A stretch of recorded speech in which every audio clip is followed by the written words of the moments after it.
Welcome, everybody, to the Michael Brooks Show. We're broadcasting live from our quarantine zones with super producer Matt Leck.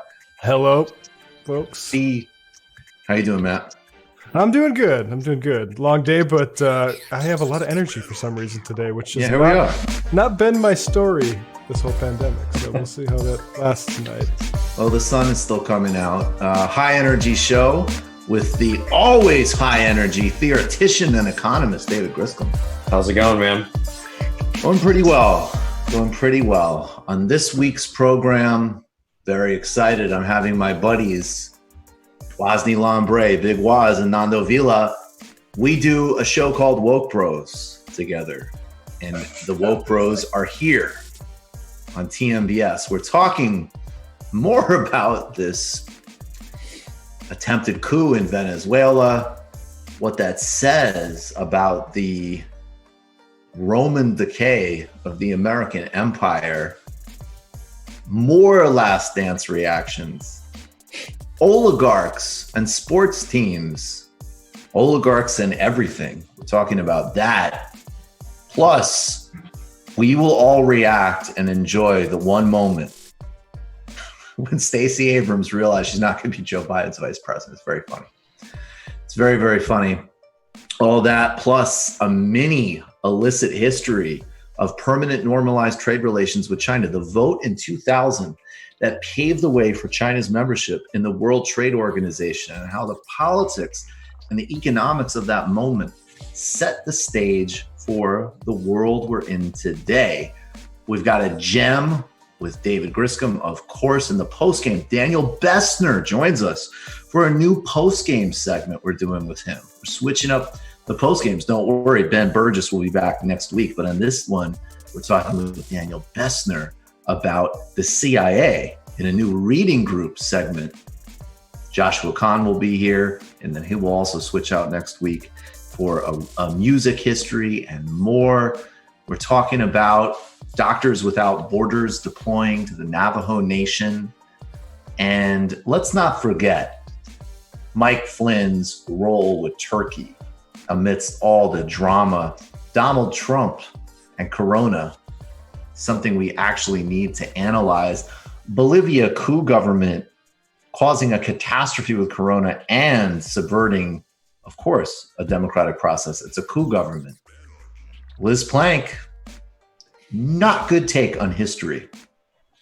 And Nancy Pelosi lands one. She may be absolutely screwing over the country with the Republican leadership, but she finally found a way to burn Trump. And we always give credit where credit is due. So, jam-packed show as always. We appreciate everybody being here. We hope you all are staying safe, staying strong, and you and your loved ones are well. As always, sending out well wishes and friendship to all. But first, we got to start by talking about surveillance, authoritarianism, journalism, privacy, and the future of political movements globally.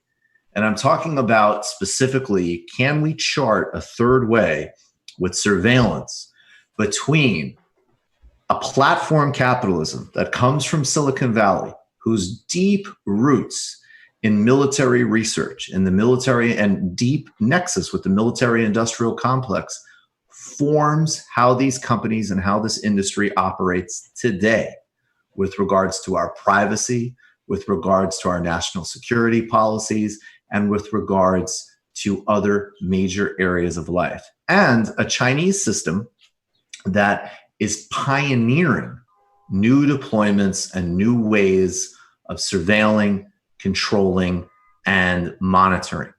It's very important, and we've been spending a lot of time on this show pushing back against the delusions, the xenophobia, the ridiculousness of those fear-mongering and attempting to wage a new Cold War with China. We need to understand how China thinks, how China perceives the world, and what a new multipolar world looks like. This is incredibly important. And we need some level of objectivity when we talk about any country and any place on the planet. Some part of politics does reside in the realm of is versus ought. This is just how it is. This is what a place is doing. This is how it's operating. And when we see positives, as with some aspects of Belt and Road and some other aspects of Chinese policy, we will accentuate them. But we also have to be real. The policies with regard to Tibet, Xinjiang, and the Uyghurs, these are not only in the sort of parlance, I wish we could frankly come up with a better one, but these absolutely are places of serious human rights violations. These are also systems that pioneer different versions of surveillance and monitoring. And I want to remind you of one of Slavoj Žižek's very interesting insights about this that he raised on this show several months ago. What we've been talking about the last several months is the aggression emanating from the United States towards China, from the military-industrial complex, Steve Bannon, and all sorts of other nefarious interests. Žižek, though, also pointed out that in other respects, we do have a globally linked and globally integrated system where elites learn from each other. They do meet at platforms in places like Davos. They share information. They share governing technologies. And the trajectories of a increasingly repressive Silicon Valley and highly intensive monitoring in the United States, as well as some of the models coming out of China, these can be synthesized and merged and integrated for techno, corporate, political, and governmental projects that in the main are not going to serve the common interest of anybody. So we have to understand how there are similar and integrated trajectories, and if there's pathways beyond it in this regard, and specifically with the internet and surveillance. And of course, these trends are accelerating under Corona. The United States government has held talks between the FBI and Google and other firms to explore the option of using their tech to gather geolocation and data from people. Bill Barr has recently, with the able assistance of Mitch McConnell and 10 Democratic votes in the Senate, now is able to, without a warrant, look at anybody's internet browser history. The Patriot Act and a permanent nexus between private security firms and the agencies that compose the national security state, including the CIA, NSA, and others, have been steadily eroding our civil liberties for decades, and this process has only accelerated under Trump. In China, a color-coded system on smartphones is used to determine who is able to enter different zones as the quarantine has been lifted. Of course, this makes some serious and obvious immediate medical sense. Of course, China's had success in certain areas in terms of containing corona, but obviously this is going to be used for a broader project in an already repressive state apparatus. People are given a color code: green, likely clear; yellow, at risk of carrying; or red, carrying corona. This has been used to gain access to a variety of areas, of additional areas that people can be tracked in their day-to-day lives. In some ways, we can see that these systems parallel and reinforce each other. And it's very important to understand how China is generating alternatives and multipolarity in the world. But we also need to be asking ourselves very clearly, where do we want to head? And I would suggest that while we can learn from both of these systems and take advantage of tensions in the global system, we don't either want platform Silicon Valley capitalism or Chinese surveillance as a global model. Now, where is a third way? In 2018, the Financial Times reported that Emmanuel Macron was attempting to forge a European alternative. And indeed, there's no doubt that the Europeans, in contrast to, in particular, the United States, have absolutely pushed forward with consumer protection against the tech monopolies like Google. They've also done more provisions for technological access and treating internet access as a commons, and have raised concerns about privacy and openness in the main. This is important. However, the dynamic with Europe is the same in tech as it is with other key areas in terms of posing an alternative to the United States. Yes, Europe has serious achievements in things like social democracy, but it is still part of the Western security architecture. It is still part of NATO, and it is still, in the end of the day, deeply integrated with the United States. Looking at the Anglo system of surveillance alone, the Five Eyes, which include the UK, New Zealand, and Australia, the United States, and one other that I'm actually forgetting right now, that share and coordinate intelligence closely together. So Europe can come forward with important policies, but it is very unlikely to forge a different path for the internet. There's also, of course, the alternative history of the internet itself, that even as the internet was created by military and governmental research, Yasha Levine documents this incredibly well in his book, and has deep relationships with the national security state, there was also the push for the free software, for Linux, for open platforms, for using the internet as a tool of openness and information sharing. One of the things that President Lula's government did in Brazil was push over government operations to open source software. And projects like the Free Software Foundation and Richard Stallman and others have done pioneering work in this regard. We don't know the answers, but we do know that a technology that dictates more and more of our lives is being governed in a trajectory by the parasitic monopolies of Silicon Valley and the aggressive surveillance of the Chinese state in directions that will not bode well for not only traditional conceptions of openness, but also obviously privacy and the capacity to do politics in the 21st century. We need to organize outside of these models and forge an actual third way that can learn from the successes of both while creating something new and genuinely democratic. Yeah, I think that's 100% true, and I think we really need to be hitting this as much as possible too, because there's such a bad narrative that you get sometimes from like liberal media. I remember like the whole like Trevor Noah joke, for example, about privacy. It was like, oh, these old senators don't understand privacy, and that's why they're voting in the way that they do, right? It's like, no, they understand that there's a very powerful lobby and industry right there that they can, one, use to their advantage, like they are with the surveillance state, and two, get financial advantages from supporting and protecting from common sense regulations. So we desperately need to get very real about what we're up against too. It's not just like, oh, there's this older generation of boomers that just doesn't understand technology, and that's why they've let it get so bad. And understand that no, it's actually like a very powerful arm of capitalism, and data capitalism is going to be one of the most crucial developments of the past few decades. Yeah, David, could you go to the, I put in the outline, I can't share screen because I'm posting, but it reminds me of a article by Evgeny Morozov in The Baffler called The Meme Hustler. And it's about how basically Michael mentioned open software, which is like, it's a slip because like free software has been erased from history basically because of corporate interests, right? Mea culpa, because I should not, those are very important differences right there. And even as a non-tech expert like myself, those are really big differences. But free software doesn't feel, it's not even part of the lexicon anymore because was like, this was, also, all code should have been open and, and I'm probably getting a lot of things wrong, so I don't want to get too technical about it, but it should be, cut and paste. Every line of code should be open to everyone and usable by everyone. Open software meant licenses, but like we have it open, so basically corporations can come in and bootstrap projects made by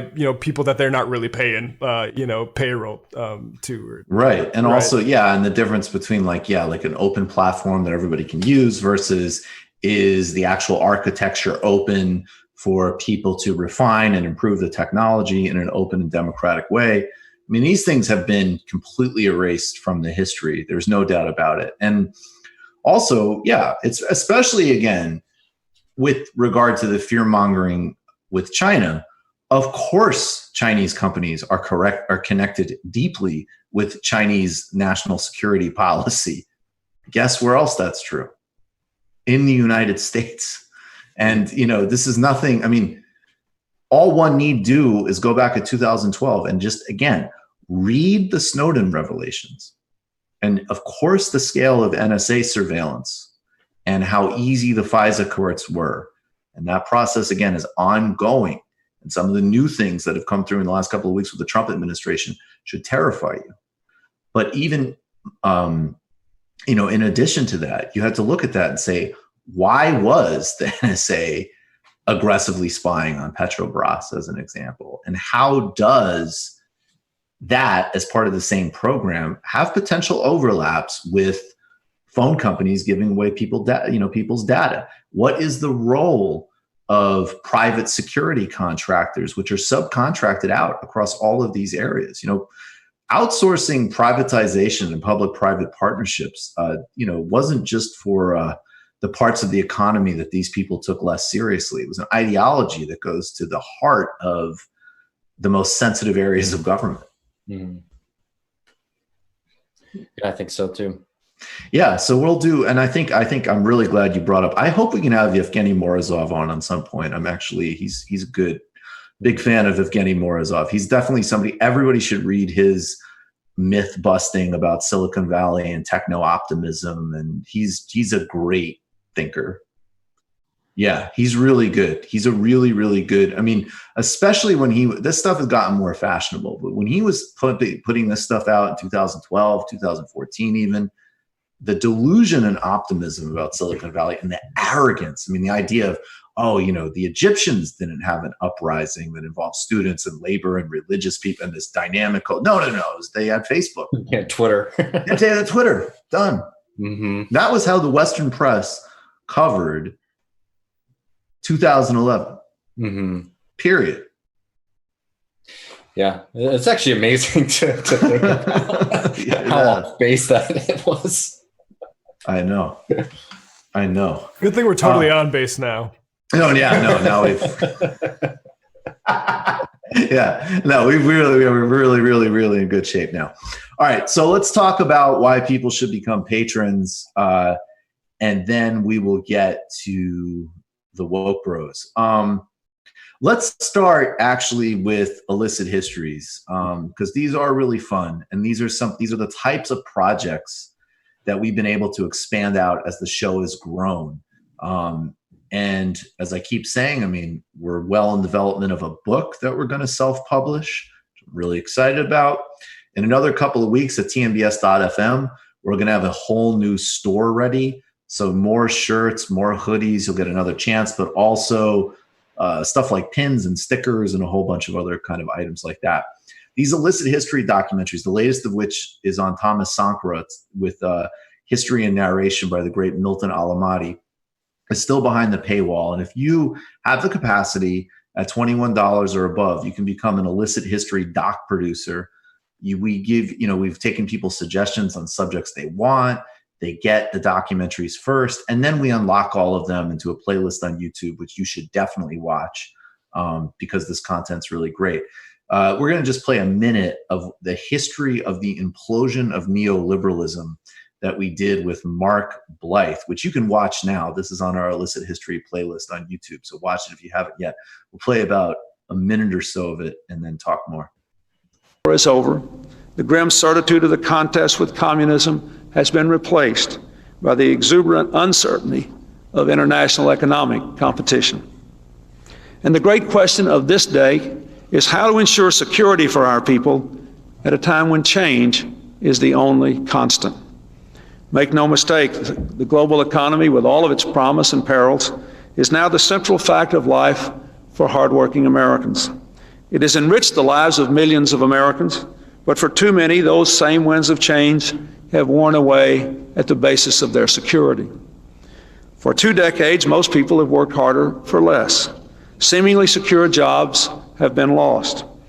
And while America, once again, is the most productive nation on earth, this productivity itself holds the seeds of further insecurity. After all, productivity means the same people can produce more, or very often that fewer people can produce more. This is the world we face. We cannot stop global change. We cannot repeal the international economic competition that is everywhere. We can only harness the energy to our benefit. Now we must recognize that the only way for a wealthy nation to grow richer is to export, to simply find new This has been 30 years in the making.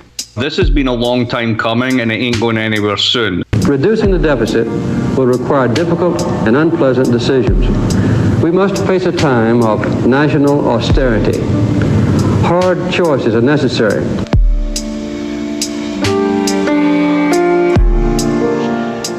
Now, why is inflation a crisis? You're an investor, you've got an environment of inflation. You expect to make 5% real in your investment, and inflation goes up to 7%. You might as well take your money around the back of the house and burn it. And that was basically what was happening in the 1970s.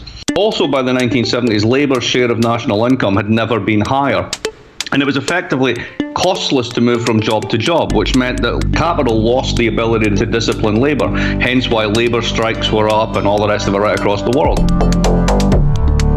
Parties of the left still All right, so this is, I'm really, really proud of these, and everything from Brazil to Jamaica to the implosion of neoliberalism.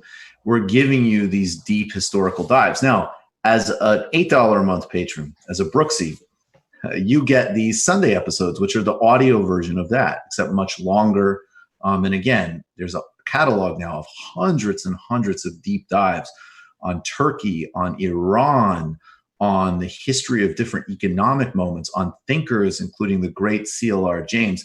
And we've got a couple in the works. We're going to be working on one that will be coming out soon with Mark Ames on Russia in the 1990s and how it relates to the crisis America's in today. Another on the history, how the 1980s relationship between the Saudis, the U.S. intelligence services, and the war in Afghanistan helped create not only the crisis Pakistan is in today, but the world we're in today. We're working on one on the Obama administration, the 2008 recession. These histories are in depth.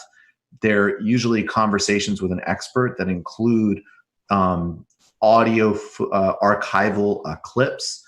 And they're trying to kind of set either a way of understanding things that are important to this show, like the politics of the Caribbean or the Middle East, or great liberation leaders in Africa, or underground histories of politics in the United States, like we did an in-depth one on the history of the original PR campaigns against Medicare for All. And the new ones we're working on now, even more so, they all share the theme of what are the key moments from the economy to globalization to the 1980s that have got us where we are today. So I love it. If David and Matt have anything to add, but I'll just say, and always we give folks deals if they need deals, and we need to, we're doing fine, but we need to keep powering ahead and keep growing. So if you have the capacity, go for it. Patreon.com/TNBS. You will get very good work. We're really proud of it. I just wanted to add one reason, if you're on the fence about supporting us on Patreon, one, you're going to get your money's worth. I don't think anybody's putting out as much content as we are. It's pretty exceptional. But there's the second level point too, which is that there are a lot of really important left ideas and left thinkers out there. And what we've really needed for a long time is a platform and a space that we can get those ideas out there into the public.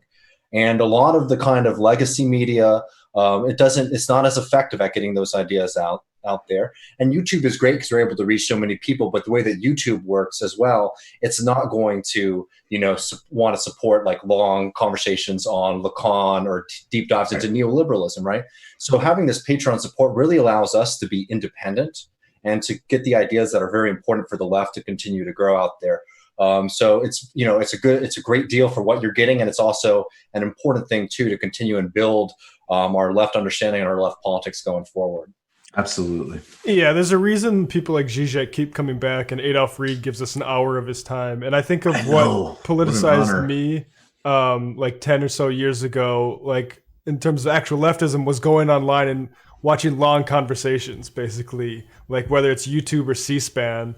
Mm-hmm. And like our conversations, if I could have us 12 years ago, I would have loved it, basically, which is nice to be in a position to be making that sort of content. So, yeah. I also want to, we don't normally read out super chats on the show like this, but P Studio says something. Funnily enough, I'm reading a history of the C language Unix This foundational tech is free as in freedom because antitrust action against Ma Bell barred them from entering the software space.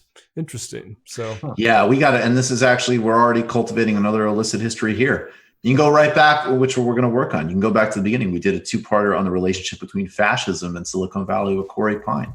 And even the way the post games, which we have a lot of fun in, and that's definitely a great way for people to engage. And we take questions from patrons and everything else. And then the main show, which, you know, is a hell of an effort inside itself. And I think actually weaves a lot of these things together. So proud of it. And we appreciate everybody. A lot of people have come on board, and keep going. Thanks, everybody. Patreon.com/TMBS. We're going to take a brief break and come back so the woke bros can assemble.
Welcome back, Michael Brooks Show.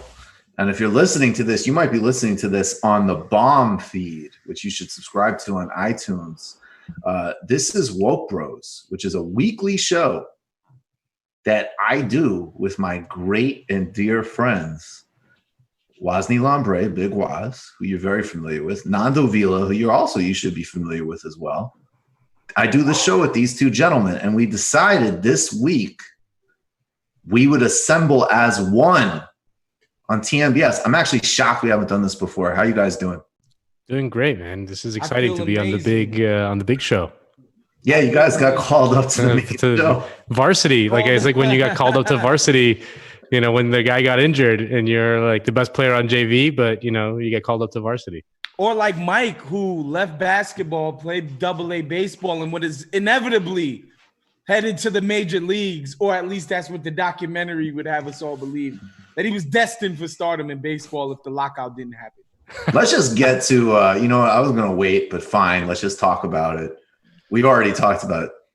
The Last Dance is incredible. Yeah.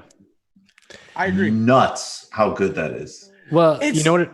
Go ahead, Woz. No, you go ahead. Well, no, it's nostalgia porn, right? And Definitely. It plays on somebody like me who in 1998 was 11 years old and still was, I wasn't jaded. And so I still believed in things like superheroes and perfect people. And Michael Jordan was all of that, right? Like this want to be like Mike. It sounds cliche and corny now, but back then, no, literally, like the idea that I would smoke or drink or do drugs or do any of that stuff, like while being a hooper, I was like, I can't smoke weed. Michael Jordan doesn't do that. Like literally, like, of course your parents and all of these people always tell you, do this, do that. No, like for me, it was like, nah, Mike did this, that, and the third to become a great hooper. That's how you do it, right? Like you saw Mike as a deity. And for me to like sort of transport myself back in time into a time when I was just a young, bushy-tailed 11-year-old just obsessed with the NBA. For that alone, I'm thankful. Yeah, someone once told me that nostalgia is the most powerful force in the universe after compound interest. And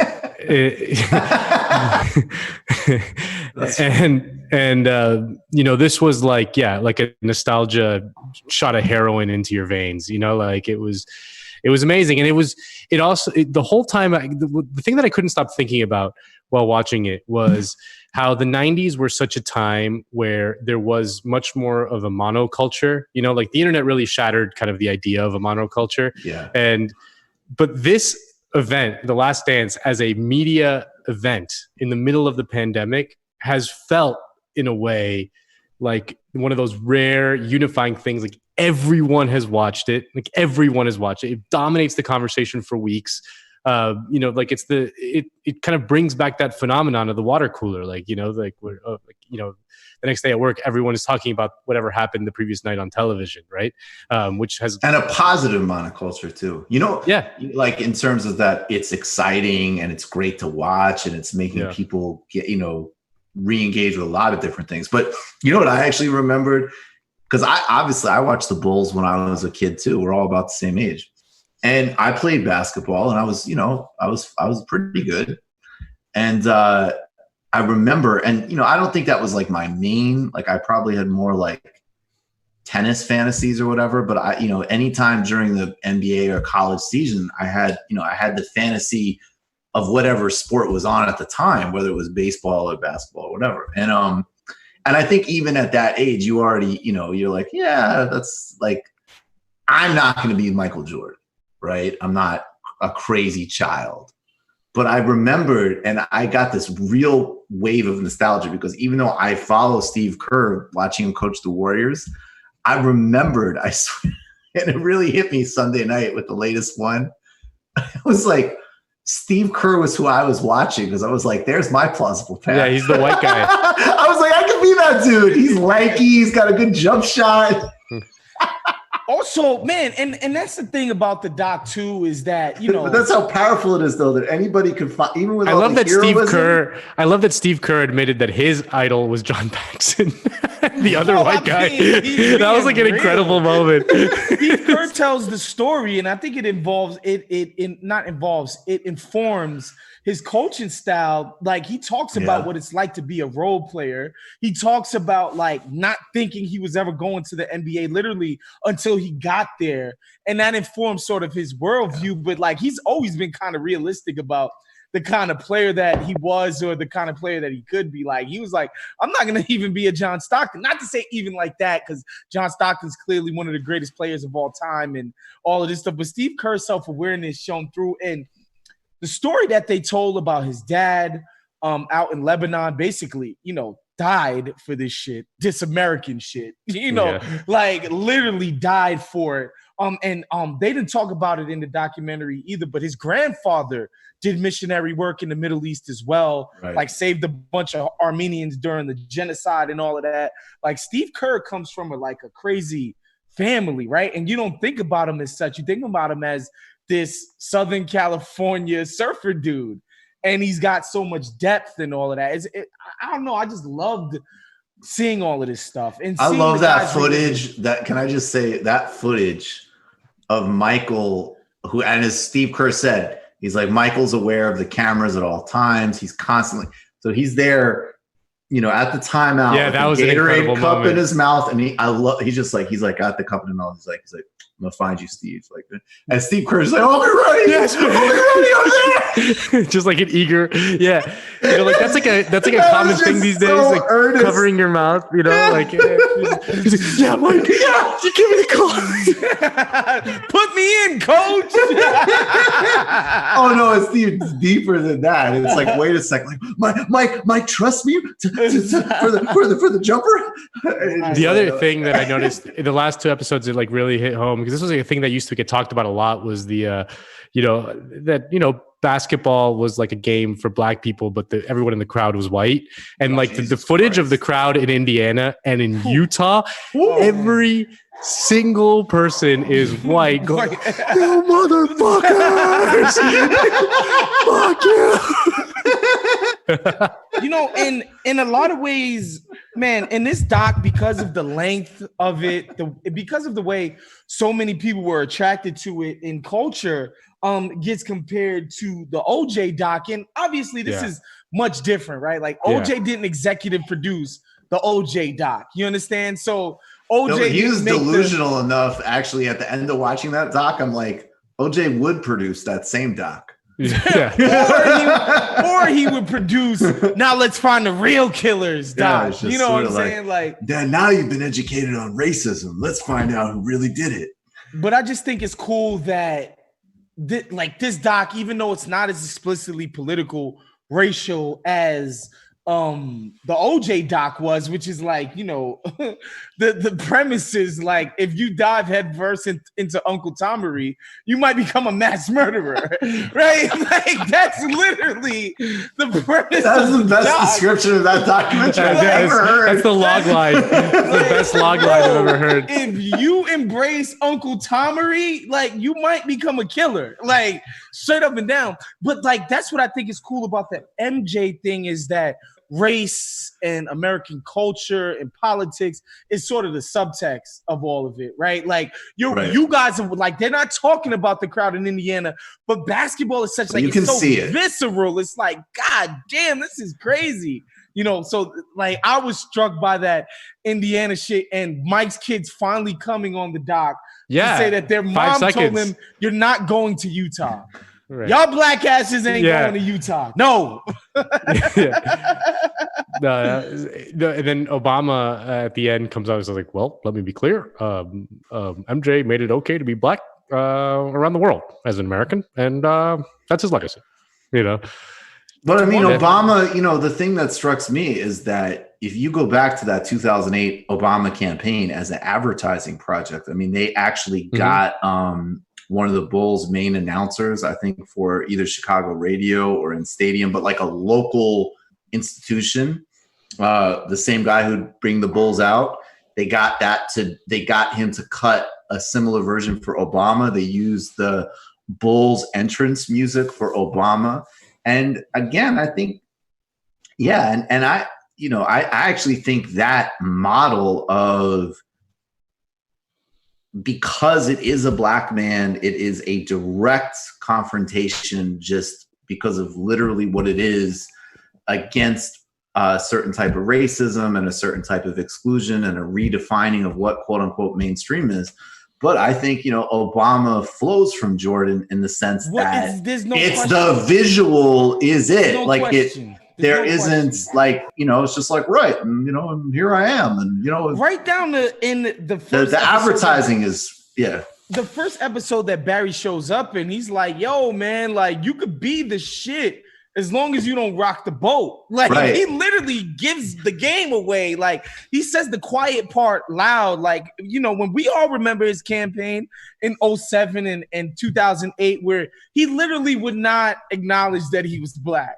He would, use black church like sort of cadences. He'd talk about liking Jay-Z. He would tiptoe tap dance around the subject because he knew. And I think that was so cool, Mike, that you mentioned that in the doc, that they draw the direct line from Michael Jordan to Barack Obama. And of course, like, a lot of Mike's contributions culturally, and even if you want to call it politically, is that he is the first one. He is the one that you plastered on Wheaties and Gatorade and Hanes commercials. Like, he's the first black athlete that became just a global. What about those Nike numbers? I mean, that's insane. They anticipate. I don't even remember. It was some type of like, hey, if we get $2 million of revenue, right? Oh, okay, here's 60. Right. In 1 year. Yeah. Before he's even won a championship. Dude, and you think, and of course, Nike is one of those things. Like, something for me, why this shit resonates on so many levels. I remember, having a conversation with a black woman friend of mine, and she was explaining to me why it's like, the beauty standards is so fucked up, and like, they tell us our hair doesn't look good, they tell us our skin tone and this and blah. And I just remember thinking to myself, shit, man, I always had Mike. Like, these things never entered into my own psyche. Like, the idea that you couldn't be cool or desirable or beautiful, like, it never crossed my mind, because Michael Jordan was everybody's idol. Like, these are the things that he actually affected. And, you think about, to this day, my own obsession still with Nike and sneakers. It's all Mike. It's incredible, man. Like, everyone is talking about, well, I mean, because I think, like, we've talked about it before, but this idea that Michael Jordan is like this, like, kind of insane, ruthless psychopath type of guy who, like, punched Steve Kerr in the face, and he felt real bad about it. Bullied his teammates, and but the feeling that I was getting watching this was that Mike, who himself doesn't seem like too capable of like personal joy, to be honest. Like, it just doesn't seem like it seemed like winning was like a relief in a way. It wasn't like, it was this thing that consumed him, but in a way it made me think like, he had to like sacrifice, like, it's like he had to sacrifice himself for us. Like, would we like think about the kind of the amount of entertainment and joy he brought to millions of other people, by seeing someone so great operating at such a high level for such a long time, so consistently, that's something. It's almost like a sacrifice to the world that he gave us. That he sacrificed his own joy, his own kind of personal thing for us in a way. I mean, obviously he's rich as hell, and he's fine, but like, yeah. He says that. He's like, I tried to be a perfect person. I probably wouldn't have did it that way if I could go back to it. Like, he even has his own regrets about how he handled his sort of public persona. He's like, bro, like, trying to be perfect is crazy, yo. Like, that shit wears on you. Sorry, Mike, I cut you off, but he says it's perfect. I was going to say something frivolous, but I'll make a serious point first, which is that that's also to me why we already talked about this, and some people didn't like it, but whatever. And Woz, you wrote a really good piece about this in The Athletic about like Michael Jordan's obligations to be political or not. And you and David Aldridge talked about it on Hoops Adjacent. But I think to me, it's kind of the same principle. I mean, obviously, just that there's a million criticisms okay, like Nike is the fuel of this incredible cultural breakthrough in the United States, and it's built on one of the most ruthless, abusive global supply chains. Dude, they set the standard for that. The 90s and global capitalism, and even the way like recognition and identitarian politics split from broader struggles, whether it be civil rights or economic justice. All of that is there, but that's not a personal responsibility of one man whose primary contribution to the culture is, like you guys just said, just producing such joy that he's giving us joy 20 years later in the middle of a pandemic. The frivolous thing I want to say, though, and I want your takes on this, though. He takes everything personal. Yeah. And it is not just, he gets pissed at his teammates. Everything is a problem.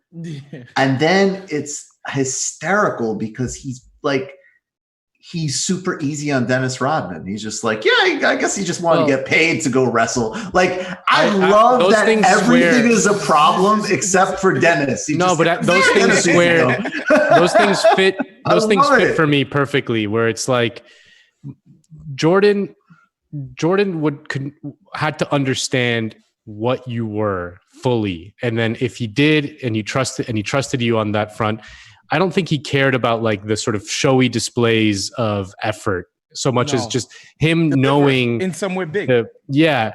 And like, I've seen that before with like other geniuses in sport, you know, like Maradona was the same way, you know, like he was the same way that he demanded a lot of you, but he didn't demand more than what you were capable of giving, if that makes sense. It was like, and it was like, as long as you were doing as long as he understood what you could contribute and he could rely on that in those moments, then he was fine with everything else.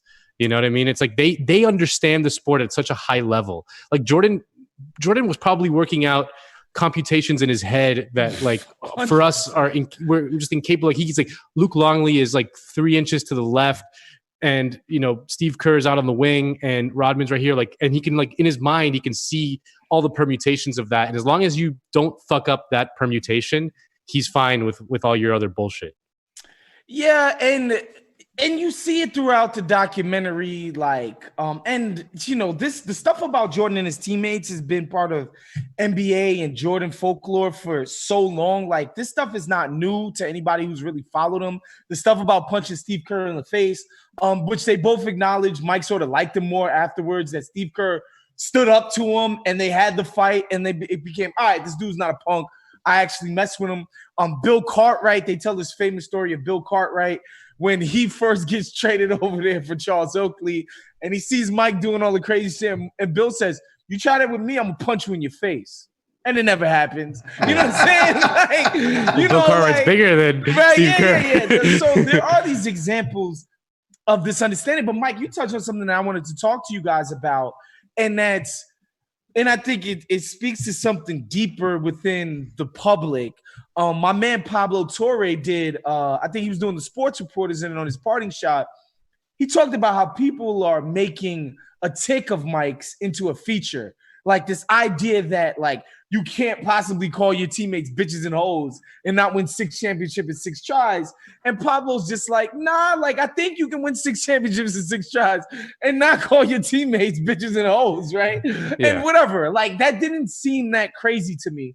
But like and I have retweeted it online, and online, like all you see is people lining up to defend Mike's right to belittle his teammates, his coworkers, which I think it just speaks to like just a certain bootlicker mentality that exists in America. It's like, it's not Mike is the king, whatever he does works. It's a bootlicker thing, but it's also that people take, and what I got from the documentary, and now also I keep mentioning it, I'm rereading Sacred Hoops, I'm almost done with it, and obviously these are both like, they're not going to trash Mike, so that goes without saying. Course. These are frames, but one, that his relationship with his teammates to me is more complicated than was presented. 100%. So it wasn't like, oh no, he was actually a really nice guy, but also no, he wasn't just an asshole. And actually, even the reasons he was an asshole changed from the beginning of his career of like, all right, guys, watch this, to later in his career kind of being like, come on, like I need you, which is interesting. But to what you're saying was, and I just think there's a combination of hero worship in an embarrassing sense, and also that, and you see this with a million business idiots, that it's Steve Jobs and Michael Jordan are these huge permission givers for being an asshole. And it's like, it really, I could guarantee you that you don't have Mike's capacity. And as you said, there's, LeBron's pretty nice guy. Tim Duncan, by all accounts, is an incredibly nice guy. Every one of his teammates love him. Like, it's silly. And I think it's just a permission look. Has big respect and universal admiration from his teammates? Tom Brady. People will be shocked by that, but his teammates, all of his teammates, speak glowingly of that dude. Like, straight up, everybody's like, he's the best teammate ever. One of the things that I loved watching about the doc is, and that's a white guy. Yeah, that is a white guy. Trump supporter. And that's a Yakubian. No, he got. I think his wife gave him a hard time about that. I think Giselle, he's over it. I think she pushed him back on that. Tom Brady signed that petition to reinvestigate that case down in Georgia. He was one of the people the NFL is like that committee that I forget what it's called, but the committee that the NFL players formed in conjunction with the league coming out of the Kaepernick shit, like they were spearheading the charge to reinvestigate those cops. You mean the murder in yes. Yeah. Tom Brady put his name on that shit, which is fucking. Well, you know, Trump has his like handful of woke white guys like Tom Brady and Rod Blagojevich. Like, yeah, Blagojevich got out of prison. He was just like, Donald Trump's the fucking greatest, and I learned about racism in there, and I'm gonna fucking end like that. American History X. Yeah. Yo, Laz, one thing that I noticed was like one of the games in the final. I don't remember if it was one of the games in the finals or one of the games against Indiana that went to overtime. And the final score was like 82-79 after an overtime. It just made me realize like the different NBA era of like, you know, how low scoring it was back then. You know, like Jordan was like putting up 40 points in like an 80-point game. It's almost like a different. It's almost like you're watching something different. The amount of threes that these guys refuse to take, or even somebody like a Dennis Rodman who in today's game could only play center. He's their power forward. Like Ron Harper's not shooting at all, and like it's just a different game. The rules, like they still had the illegal defense rule in where you couldn't play zone like you can in today's game. It's just different, man. Yeah. Like the stuff that we were nostalgic for is games that ended 76-72. I know, it's crazy. That's halftime scores nowadays, like literally. Yeah, it's crazy. Nando, can you actually wait? I was gonna say I want to get to a few other things, but we've talked about this before, actually in two different ways. Nando, you and I have talked about the role of like Gulf money and Russian and just oligarch money and the future of sports. And Waz, from day one, you have been, not only have you connected the just like embarrassing racism of some fans, but also just the fact that people always forget, and they're privileged workers, absolutely, but they're workers. These are people who are 100% punching a clock, having a job. And at the very beginning of the series, it's just not satisfactorily answered. Just the idea that maybe even not just the general manager himself, Jerry Krause, but maybe even the owner, Reinsdorf, is just not into being outshined by his own team. No. And I just am thinking about that, like there's the economics of where all this stuff is going, which we got to put it in, but even just on that ultra petty level, that's wild. Yeah, it's so interesting for me, for somebody who like basically I'm immersed in NBA culture 24/7, 365, right? And right now, so LeBron kicks off in 2010, what I would call the modern version of the NBA, where we cover this shit 365. We know who these guys are dating on Instagram. It happened once he did the decision to go to Miami, right? Like that's like basically the big bang of the modern NBA, right? And people have dubbed that the player empowerment movement, where literally LeBron, D Wade, and Chris Bosh decide in the room together, not the billionaires, not the commissioner, and decide to make this paradigm shifting decision, like on their own, unilaterally, no permission, no fucks given. This is the player empowerment movement.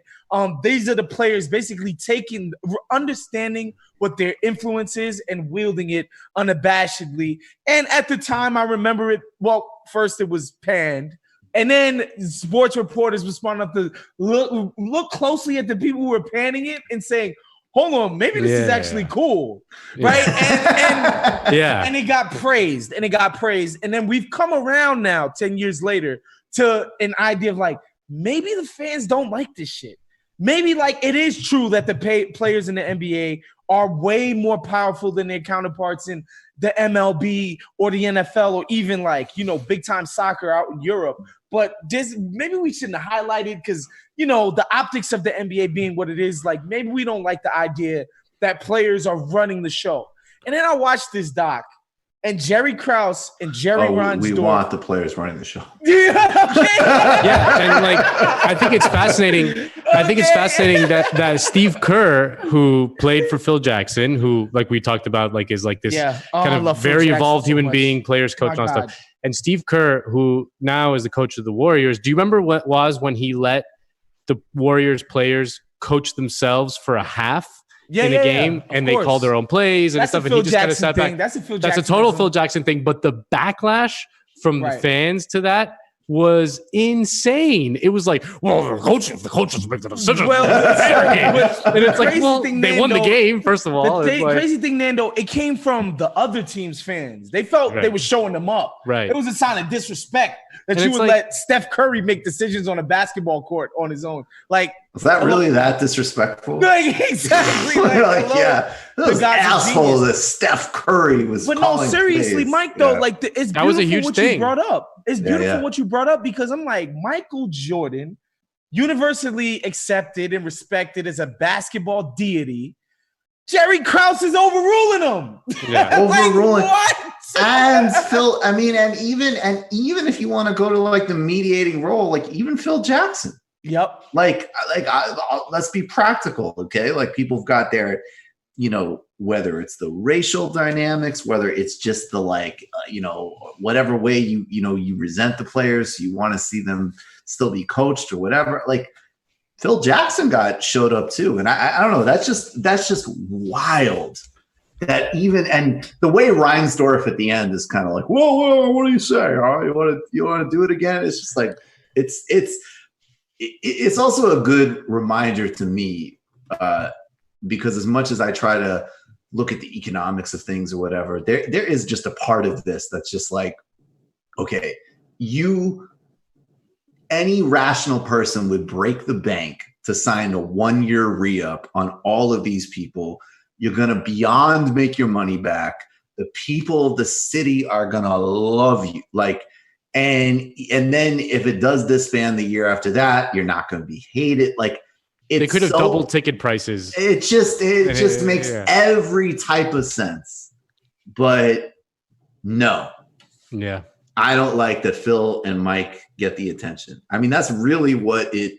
And again, and you pointed out early, Woz, and it makes, because by the end I felt kind of bad for Krause, because like I heard Charlemagne actually say like that Jerry Krause is just meeting his insecurity every day. Like it just so happens that this man who is like unusually short, not athletic, and all of this, that his talent is for scoping talent in a game that he can have no physical presence in. That's a very hard ego dynamic. That would take, like, he should have been sitting and meditating with Phil Jackson. Yeah. But like by the end of it, though, you're like, and Woz, you said this in the beginning. You were just like, yeah, like that's the owner using Krause to shield himself. 100%. That's and that's what you get to do when you're a freaking billionaire, right? Like you literally get to hire a human meat shield. Like I don't have to take any of the hits. I can just literally tell this guy to say something and he will say it in public. He will get all the backlash, even though I'm the final decision. I own this team, right? And that's Jerry Krause's role. And again, of course, Jerry Krause has an ego and he's like, yeah, I mean, obviously I'm the one that makes this thing tick. Like even after, I think it's after the 1997 championship or the 96 one, where Jerry's in the locker room, Jerry Krause that is, he's getting champagne poured on him, all of this stuff. Oh, and he talks about the Chicago Bulls is just a great organization. From the front office down to the owner's box, just a great organization. And he goes, and the players are cool too, but such a great organization. And that's a rough one. That is a rough one. Are you crazy, that is a rough bro? one. That's a rough one. What are you even talking about? What are you even talking about, bro? Like, not even George Steinbrenner would say something like that at the peak of his power. He would never say, oh, man, go to talk about Mo Rivera, Derek Jeter, Andy Pettit, secondarily to himself and the money he spent. He's like, no, like, I spent my money wisely, but these cats are great. You know, like Jerry Krause is just clueless in that sense. And the best I'm a Heat fan, and the Heat is a good organization. Like they've been very good for a long time.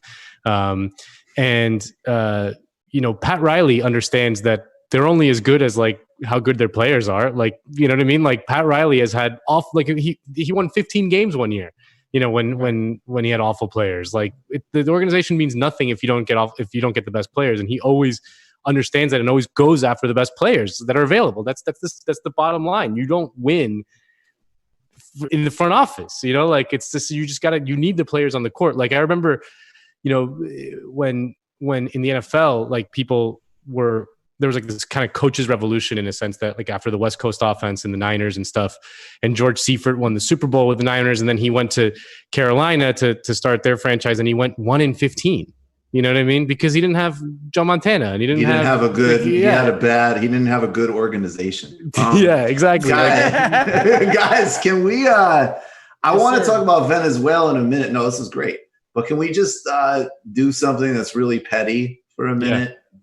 For sure. All right. This is so traditionally, if you want to be somebody's vice president, if you want the nod, you have to pretend that you're not thirsting over it. Yeah. And if we look at all the other people that are in play, Kamala Harris, she's getting her name on some, progressive-ish legislation. She's getting back to performing in the Senate, which actually has a performer. I thought she'd be a more effective candidate based off of her presentation in the Senate, which is very effective presentationally.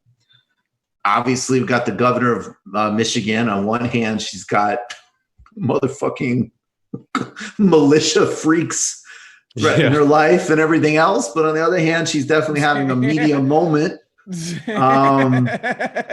Elizabeth Warren is actually a little thirsty. Elizabeth Warren with it. Here's the thing. But Elizabeth Warren can't be but that because she's not a good politician. But nobody. Stacey Abrams has thirsted more for this than anybody else has thirsted for a job as a vice president. And also just like Stacey Abrams, she's given us permission to stop, she ran for governor of Georgia. It was great that she focused on voter disenfranchisement. And that's really good. And that's about it since she left. Yeah. She also likes Ayn Rand. Right. And if you ask like the average white liberal who's like, oh, Stacey Abrams is great, Stacey Abrams is great. You know what I'm talking about? Yeah, I know a lot of people that you're talking about. Well, like if you ask them to tell you why they think she's great, like specifically, like they would not be able to tell you that.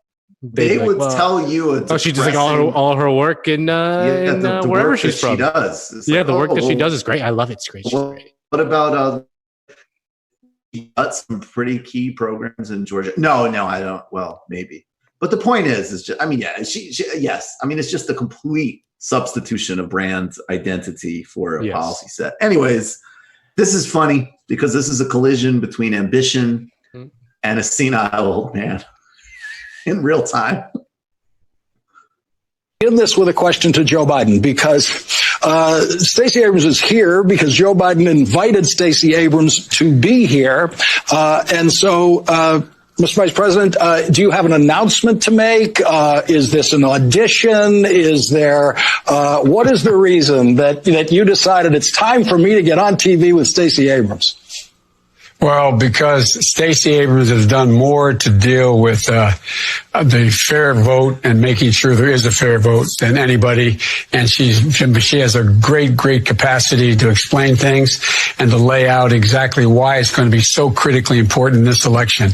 This president's already said when they put in the stimulus package the Congress first passed money to provide for mail-in ballots, he already said, I'm not for that. If we do that, no Republican will ever win, or something to that effect. He's made it clear. This is a guy who said he wants to defund the post office from being able to deliver ballots. I mean, so Stacey knows what she's doing, and she's an incredibly capable person.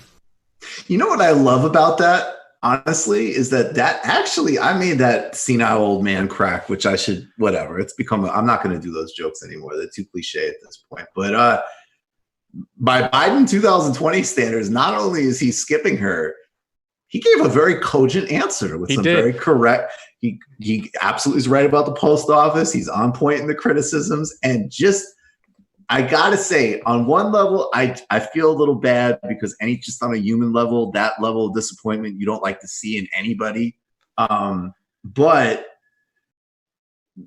that was not a VP. Like, I want my VP to be able to, the stiff upper lip there, not the like, I'm smiling at something I think might happen. And then while he makes the case against the president, I'm looking like I just got like horrible family news.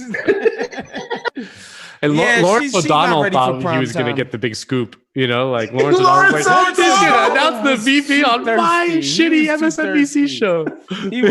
He was actually super thirsty. He was the thirstiest one of all. That's true. Oh, are you gonna? It's like when you bring your girl. I might get renewed for a season. Right. It's like when you bring your girl to a family function and your family members are like, so are you going to pop the question? It's like, yo, chill. Like, what's wrong with you? I just came here to have some turkey. Relax. I thought you were about to say it's like at a family function and you're waiting for them to say how wonderful she is. And it's Biden. And he's just like, Woz, if you're happy, she sure does do a good job. I guess. I'll say this about Stacey Abrams, man. Like, I think what people don't understand oftentimes is that if you want to get by, if you want to get on, you do have to be ambitious. You do have to play the game. But those who are the best at it have some level of finesse. Like, you have some facility with like being at least marginally slick about what your goals and your aims are without just coming off as being extremely desperate. Like, let's face it, like, obviously, she's already sold out. She's already sold her soul to the Democratic Party establishment and who she wants to be down with, who she wants to align herself with, because she views them as the people with the steam, with the winning energy behind them. Cool. She made a political calculation, and that's what she's now doing. She's just not good at it.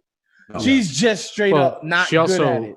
She also has the Pete Buttigieg problem in that she can't win statewide office in Georgia, so her only path to any sort of political power is through the presidency. And since she hasn't won anything, she can't win the presidency. So she's just trying to latch on to the rotting Biden corpse. And, and that would immediately launch her to national prominence. But yeah, it's the same thing. What I find funny though, is I remember in the beginning of this whole cycle, there was a story being reported that Joe Biden was considering naming Stacey Abrams as his vice president.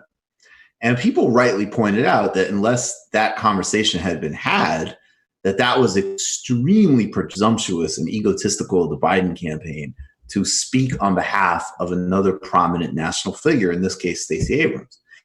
And I remember Stacey Abrams went out on, and that was true. And then other people people ran it too far. Like, I remember people starting to write columns like, Stacey Abrams hasn't decided herself whether she wants to run for president. It's like, all right, him presuming to speak on her behalf as VP is sexist, arrogant, and ridiculous. And saying that she's a viable presidential campaign is delusional and nonsense. Like, let's chart a third way between both of these extremes here. But she went on The View and she basically, she popped some lines off at him. And then it's just like, it's like you can't even just create some durability out of that. Like, it's like, okay, and sure enough, like, it would have been better if she just agreed and said, and Biden would have wrapped things up much more quickly if he ran with her as VP in the primary, right? But the other thing that I just want to say real quick, we'll get off of this in a second, but why on earth, whether it's Mehdi Hassan writing these embarrassing columns calling Elizabeth Warren to be VP, I'm talking purely politically here. Purely politically, I definitely think it's very important to beat Donald Trump, 100%. So and it's already, we're not having Bernie, so we're not doing anything good. So so we're purely in a horse race conversation. Why do people who are the most freaked out, all they do is tweet all day and you're not going to support the Democrat and feel so comfortable promoting Like, you have obvious talent here. You have Gretchen Whitmer, you have Kamala Harris, you have Tammy Baldwin, I would say, in some respects. Yeah. You have a Deb Haaland, who would be out of the box, Native American congresswoman from New Mexico, who's got real talent. You've got a couple of other people like this. Elizabeth Warren, who's unpopular in Massachusetts, who has a constituency with the national media, and Stacey Abrams, who's not performed well at all in the vetting process and doesn't have a national constituency, really, because she doesn't hold national office. Like, why are people who are the most freaked out about this being the most unserious about this pick? Well, I mean, I think in the media, I think in the media, there's this idea of Warren as a progressive candidate, and we've done that on Woke Bros 1,000 times, whatever.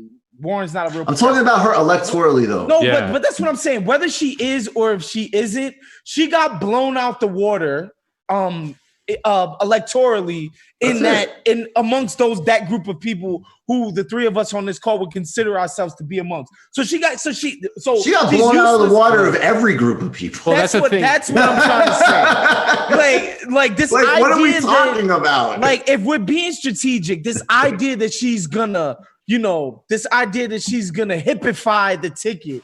Like, she's gonna make the ticket just a flaming liberal ticket is ridiculous in the sense that nobody believes that about her. Yeah. Like, the people who actually care about those politics don't believe that about her. So what's the point? And like, what's the point? Like, she doesn't have those stripes, so it makes no sense whatsoever. I mean, yeah, the in theory argument for Warren is that she would stop the bleeding with potential Bernie voters who feel burned and won't show up to vote or whatever. But that's insane, because Bernie voters hate Elizabeth Warren more than anyone. You know what I mean? Like, that was the whole thing that happened in the primary.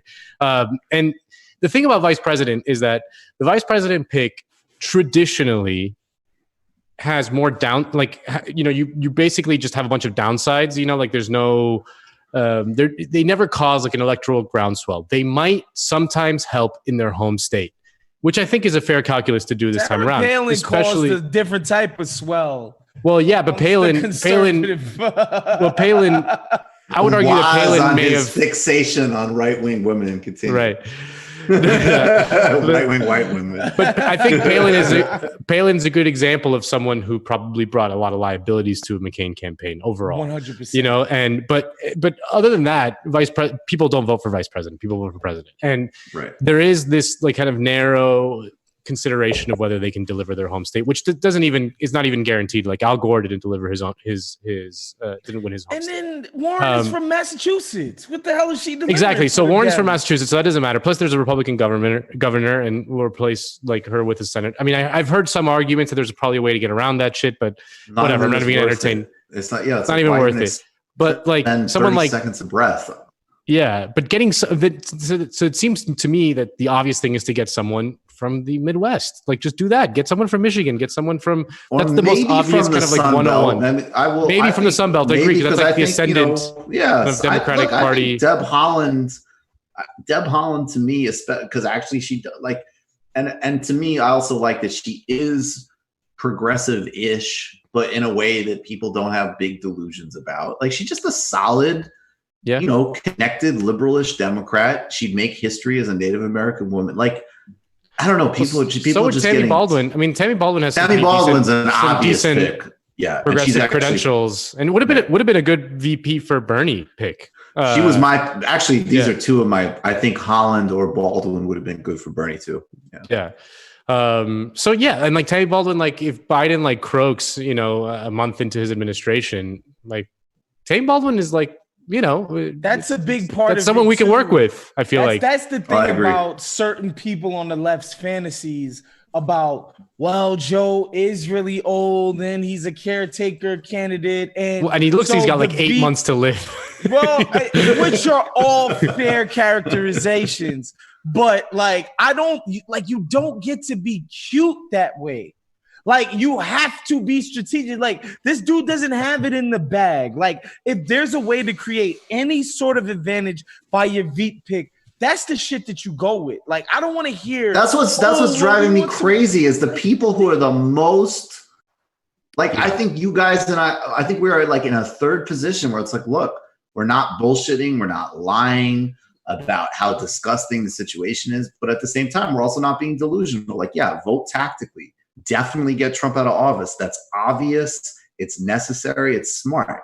And so therefore, try to be a little fucking clinical. And the people who are on every single day blaming Bernie people, freaking like one brother's like, the Bernie Sanders, the podcasts are going to cost this, and then Donald Trump's going to become Hitler. And then in the next sentence, they're like, let's pick a vice president who Stacey Abrams sucks at politics, who brings nothing electoral. Like, it just drives me fucking crazy. It's like people being like, you're not serious about the Bulls winning. Yeah, Terry Crews is more important than Michael Jackson, Michael Jordan. Yeah, it's funny. I really would think love if these people were smarter.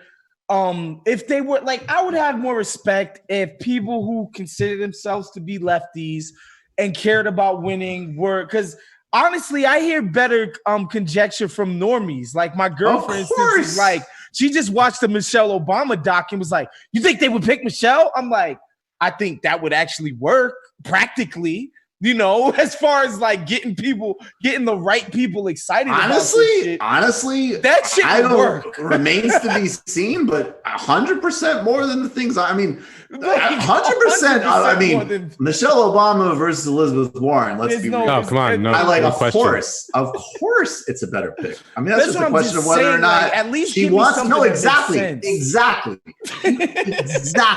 And then people who do this for a living are just like, you know, what's going to really light people up to vote during a pandemic is Elizabeth Warren's fucking, you know, rider she put on a bill that didn't pass to make it easier to leverage credit card payments with a library card.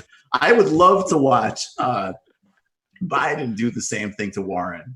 Like Lawrence on there, like, you got an announcement? And Warren just been like, you know, gee golly, here's the thing. And then Biden just like, no, I could just see like, you're the one who knows about credit cards. No, Biden. Great. It's the opposite. Biden, like some Biden advisor is going to make the case for Warren, you know, and he'll be like, that mouthy broad, you know, like she wouldn't shut up. She would shut up when I was trying to pass the bankruptcy bill. My head. Yeah, fucking, she's got a mouth on her. She shut up. She's got a mouth on her. Back when I was trying to help out MBNA. Yeah. Nando, your friends in Miami. Yeah, I say that apropos of nothing. I just wanted to ask you about latest news on the Venezuela situation. We got to talk about that for a couple of minutes. This is incredible. It's incredible. It's incredible. I mean, the latest thing is that like it looks like Juan Guaido, the Venezuelan opposition leader, U.S. backed, you know, kind of incredible grifter, just absolutely delusional guy.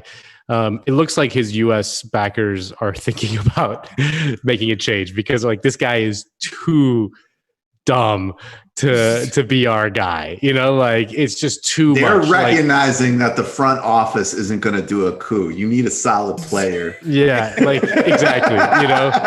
Yeah, that they're not going to go anywhere, you know, with this guy. So you know, Silvercore is this mercenary firm. Yeah. It's not even like this is a major global problem. You got these firms operating all across the world, particularly in Africa. They're instruments of U.S. aggression abroad. And Venezuela has been a target of U.S. foreign policy since at least 2002 and hyper aggressive under Trump.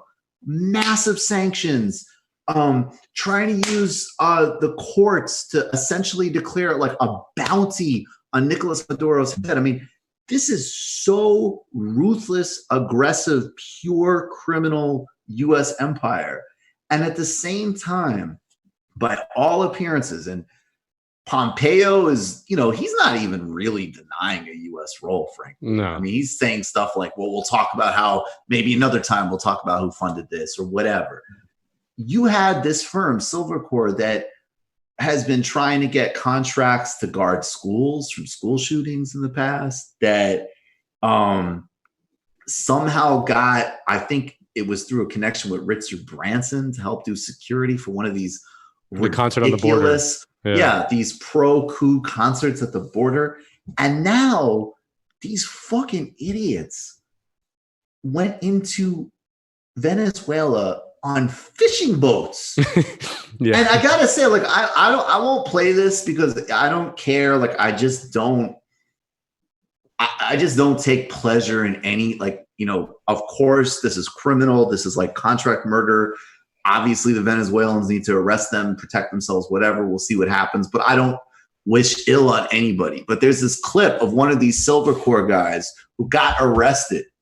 And through the translator, the Venezuelan is asking him in heavily accented English, like, what's the operation? And the guy's telling him, like, he's not denying it. He's like, yeah, basically, like, come in here, get on the boats, get out. I don't know. Again, it's just fucking insane as they're saying this. Like, take over Caracas, bag Maduro, other high-value targets, take them to the airport. Like, it's insane. It's like a Michael Bay movie, which I know we'll get to in a second. And then the guys, the Venezuelan is like, did you know that this is illegal? And the guy's just like, now I am aware that it is illegal.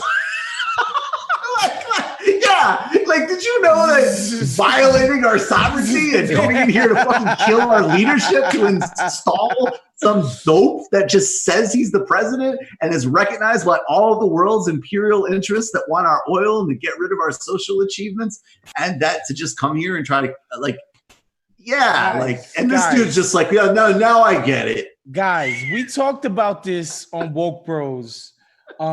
I think it was a week ago or 2 weeks ago. I can't remember now, but like, we're talking about the ramping up of making China the new boogeyman, right? And that's getting ramped up. Like, we're not at, you know, Bay of Pigs or even Iran-Contra level Cold War stuff with Russia yet with China, but we're ramping up there. What I just see here in Venezuela is that the CIA's heart's just not into this one, right? Like, you gotta figure these guys were willing to sell weapons to the mullahs in the Middle East, right? To get money to fund the Contras.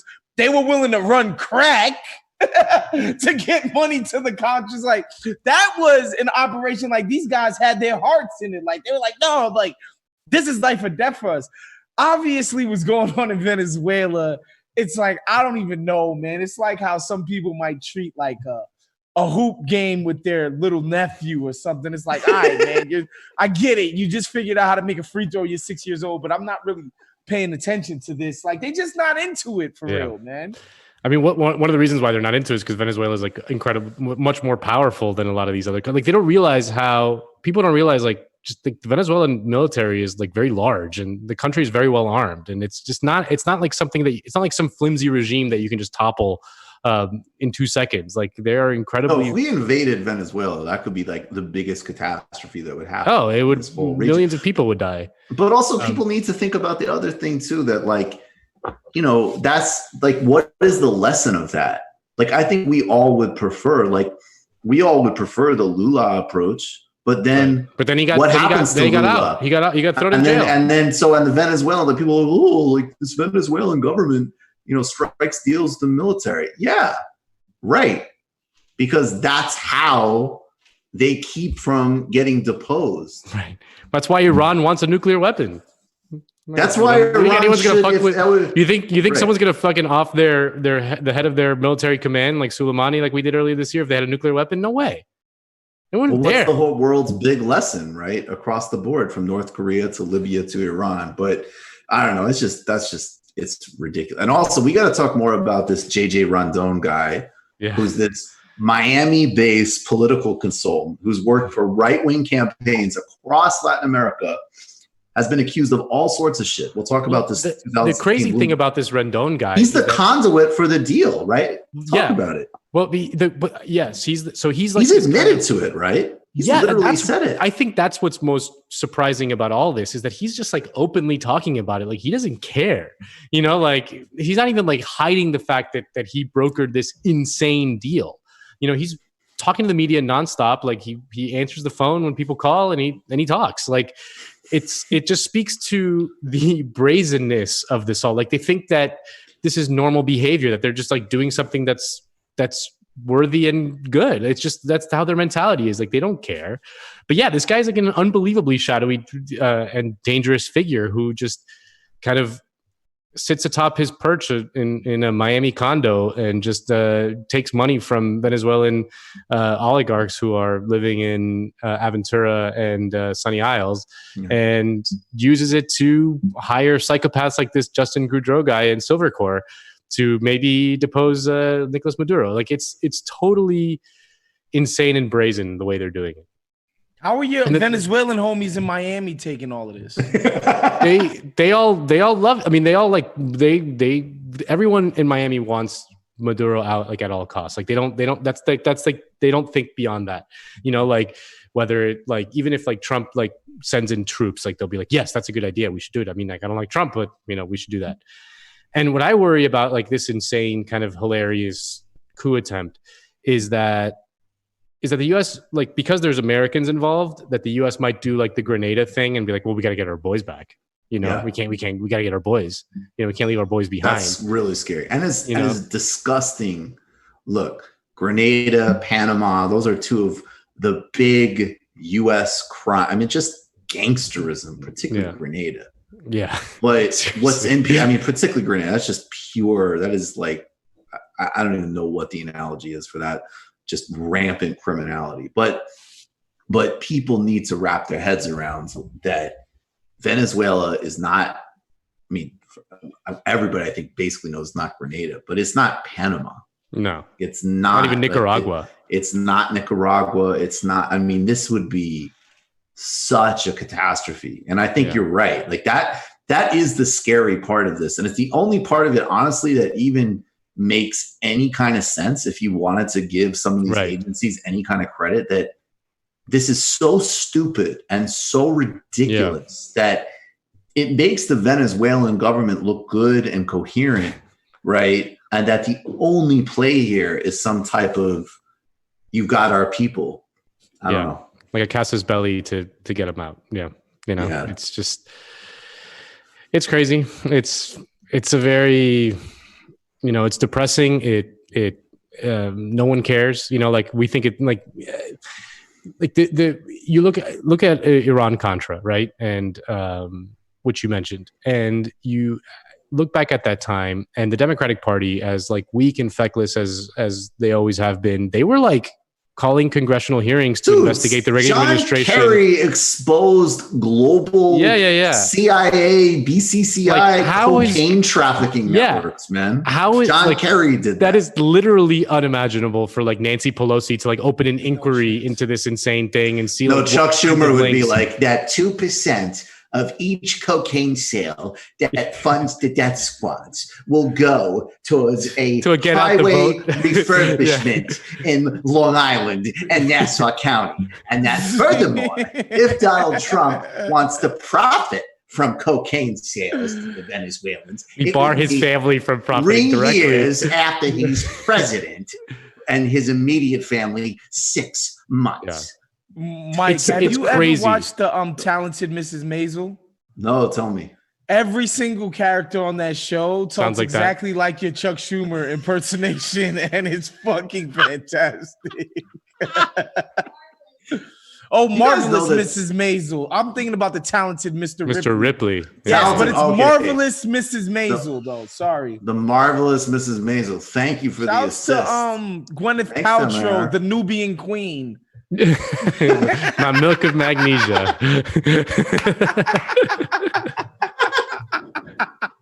Oh my god! So guys, Gwyneth Paltrow, every time she comes up on anything that I do, I have to bring up my favorite Gwyneth Paltrow moment, which was during the Watch the Throne tour. Her and Chris Martin, back when they were together, are famously very close friends with Jay-Z and Beyonce, right? And they happened to be in Paris when the Watch the Throne tour stopped in Paris.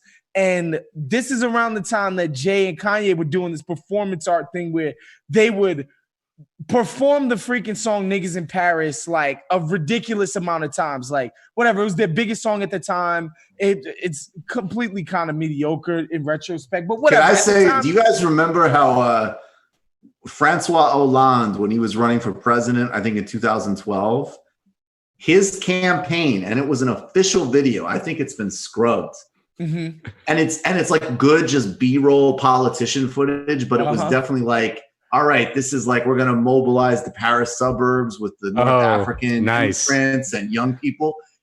It's just Hollande campaigning with that song unedited. Wait, go ahead. Like again, and this is similar to that, so Michael. Yes. Like, and so she tweets from the stage, and I quote, because the song is called Niggas in Paris. She tweets, "Niggas in Paris for real." Oh shit, I'm sorry. Oh my God! Like naively, unironically, that song. That's like the best troll of white people. Like it's like, and burning up the charts is words in Paris. Bruh, like, the number one song in America. I remember reading that tweet and just losing my mind, just laughing hysterically, like, this white woman can't be serious. Like, and she did it like, no, but for real. But for real. Get it? It's niggas in Paris. Like, doing niggas in Paris. Like, it was just too good. That's the only thing I think about when I think of Gwyneth Paltrow. That story is a controversial style of play for the big leagues. Yeah. I love it. That's hilarious. Jesus. And then she was like, all right, I'm going to found Goop now. Right. Guys, let's do this again in June, yeah? Yeah. Yes, sir. All right. I love it. I love it. The Roke Bros assemble. We're definitely going to do this again in another. Obviously, you can catch us every single week on the Bomb feed, BOMM, Black Opinions Matter, on the Count the Dings Network on iTunes. That's the way you can catch us and not miss a single week. But and make sure you guys subscribe to that. Definitely. We have a lot of fun, as you can see. But we're going to do this again, the crossover, in another 3 or 4 weeks or so, because this is a lot of fun. We need to do more of this. Obviously, you can check out Waz at Count the Dings and The Athletic. You can check out Nando also at The Athletic, where he writes about soccer. You can check out Nando. You see him on TYT, where he does political commentary, the indispensable political commentary. And also, Waz and I have both been a guest on a very good podcast called Pot It Out, which is Nando's Entourage viewing podcast, which is sort of like the Gwyneth Paltrow story. Yeah, exactly. Listen, man, it's hard times in the quarantine. Just everyone should just kick back, fire up Entourage, listen to the intro theme song, and just dive into a simpler time. Absolutely. All right, guys. I love you guys. Thanks so much. All right, man. Love you too, man. Later, guys. Take it easy. All right. Be safe. Talk to you guys soon.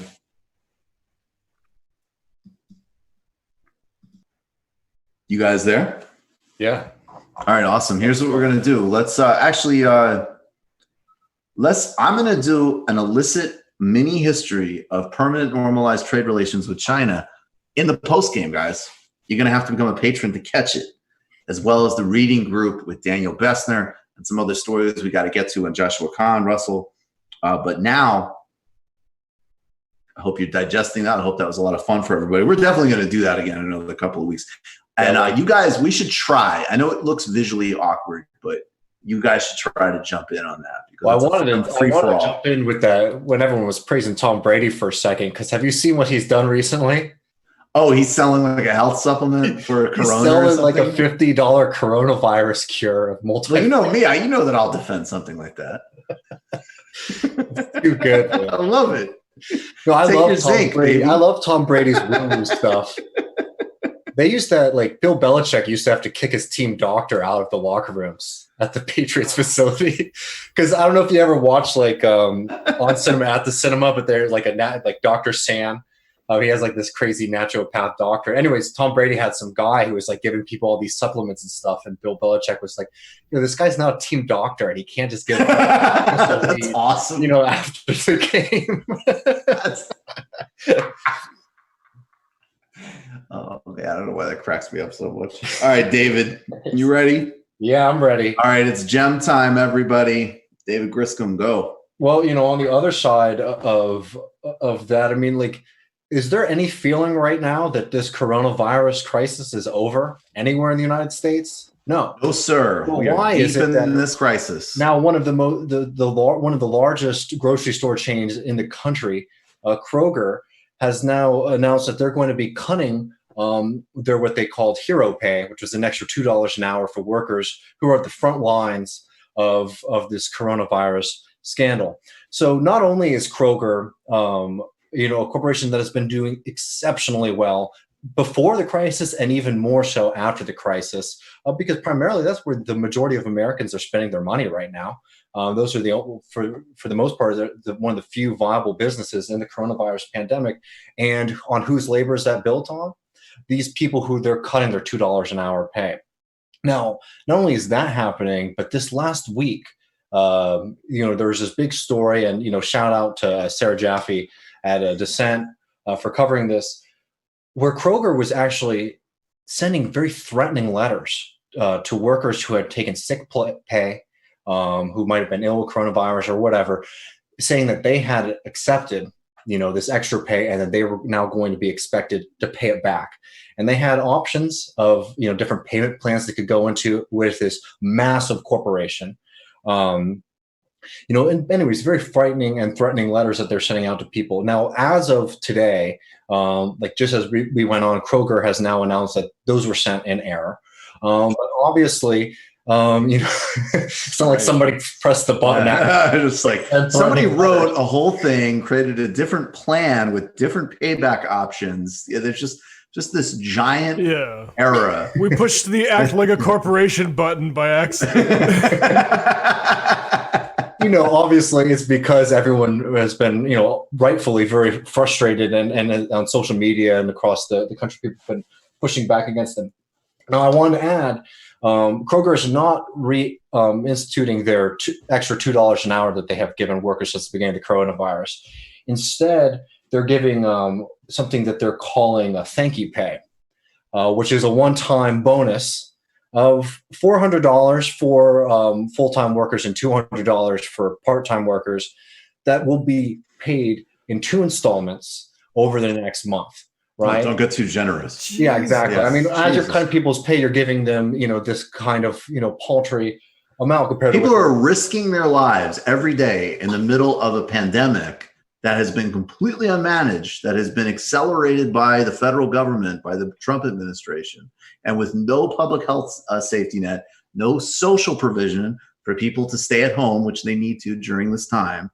And then and the reason I'm adding all of that is because that is the context that makes being an essential worker even more risky. Mm-hmm. Like, in other words, if there was an umbrella of protection around people, that might make people who are innately the most vulnerable because of their job a bit safer, right? Mm-hmm. Anyways. Oh, yeah. Sorry. Go ahead, Matt. No. I was just going to say, this reminds me of, I was watching McMillions on that Hulu documentary about how the McDonald's the Monopoly game was thing. That's and fun. It's a pretty interesting documentary. I mean, there's a little bit too much glorification of the feds, which is annoying.